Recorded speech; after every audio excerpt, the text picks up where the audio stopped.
दिव्य अनुभूतियां प्रारंभ हो जाती हैं जिन पर तुम विश्वास ही नहीं कर सकते। सबसे पहले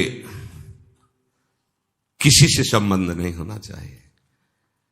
ऐसे तो बहुत से अनुभव होते थे, पर वो जो एक अनुभव हमें शेनपुर में हुआ, बड़ा दिव्य अनुभव।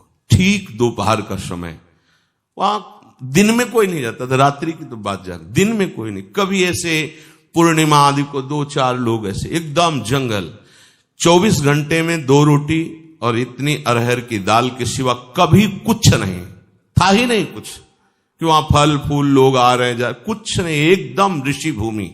अब भी है, तपोभूमि है वो। बस वो 2 बजे दिन में वो, तो दोपहर में ऐसे कोई नींद का तो शायद सवाल ही नहीं कि नींद में थे, ऐसे नहीं। एक ऐसे बारंडा टाइप पुराना था, बहुत सी लता, गंगा जी ऐसे सामने लेटे हुए थे, मंत्राकार वृत्ति। ऐसी दिव्य सुगंध आई जो आज तक हमने कहीं वो सुगंध बाह्य में नहीं देखी। ऐसा लगा कहां से, मतलब सौरभ का जैसे कोई प्रवाह आ रहा हो, और जैसे जैसे सुगंध वो घ्राणेंद्रिय से अंदर आ जाती है, जैसे नशा चढ़ रहा हो। थोड़ी देर में जड़ता शरीर में आ गई, हिल नहीं सकते, एकदम जड़ शरीर, एकदम आंख खुली हुई है, पूरी चेतना है, ऐसे भी नहीं कर सकते, बिल्कुल सीधे लेटे हुए। और ऐसे लेटे लेटे गंगा जी के दर्शन हो रहे थे। एकदम आधा शरीर ऊपर का, ऐसे जैसे किसी ने उठा के बैठा, और देखा गंगा की धारा से एक श्वेत वस्त्रधारी, दिन है, खुली आंख है, कोई स्वप्न नहीं, कोई तंद्रा नहीं, श्वेत वस्त्र धारण के, श्वेत जटाएं ऐसी, और वो ऐसे चले आ रहे हैं। देख रहे आए और गोद में से सर रखा, ऐसे ऐसे कर रहे, मस्तक को इतनी हम का इन्हीं के अंग से शौरावा, और कुछ बोले थे वो जीवन का पहला दिव्य प्रगट में, ऐसे तो स्वप्न में ऐसे, प्रगट में ऐसे ऐसे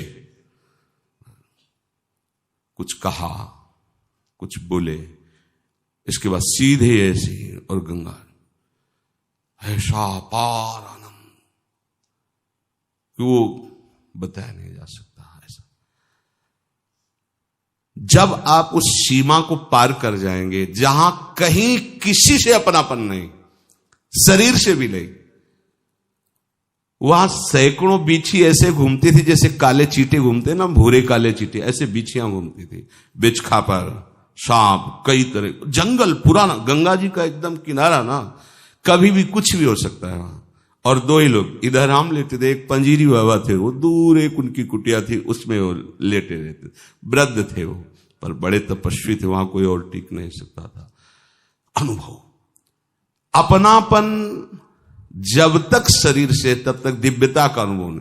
हम बहुत अंदर लालायित रहे कि इनसे पूछे आपको का परिचय पे, हिम्मत, मतलब वो एकदम ऐसी जड़ता भाव थी कि हिम्मत ही नहीं पड़ रही थी पूछे। बाद में पता चला, वर्षों बाद में पता चला कि अमुक अमुक महापुरुष प्रकट होकर के बताया। भगवान आकर्षण पैदा करने लगते हैं, भगवान आकर्षण पैदा करने। उसी के बाद फिर भाई जी महाराज राधा बाबा का दर्शन ऑफिस में हुआ, नेत्र के सामने ऑफिस प्रकट है, ऐसे भाई जी करके, ऐसे क्या जानना चाहते हो, ऐसे चश्मा ऐसे कर, और पूज्य राधा बाबा बगल में बैठे हैं।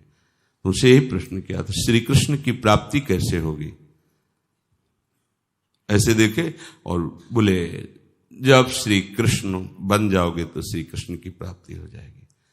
उस समय सही समझ में नहीं आ रहा था, और उन्हीं की कृपा, जैसे ये कवा प्रभु का, तो बोले मनमयाहा तदात्मिकाहा तन्मयाहा, ये में न जान परे कान है कि प्राण है। जब कृष्णमय हो जाओगे तभी कृष्ण का साक्षात्कार होगा।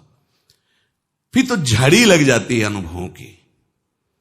वृंदावन तो चमत्कार का समुद्र है, फिर किसी को समझाने की जरूरत नहीं थी कि भजन करो, भजन आनंद प्रदान, ये सब बहुत, फिर वो तो नशेबाज हो जाता है। प्रभु के नाम का नशा, प्रभु की लीला का नशा। देखो, नशा कहने में लगेगा कि कैसी बात, आशा बसन व्यसन, व्यसन में नशा, व्यसन याति नहीं रघुपति चरित होए तहाँ सुनहि। यही आशा है, यही उनका जीवन है और यही उनका नशा है। क्या जहां भगवत चरित्र हो रहे वहां जाकर उनको सुनना या भगवत चरित्र गायन करना।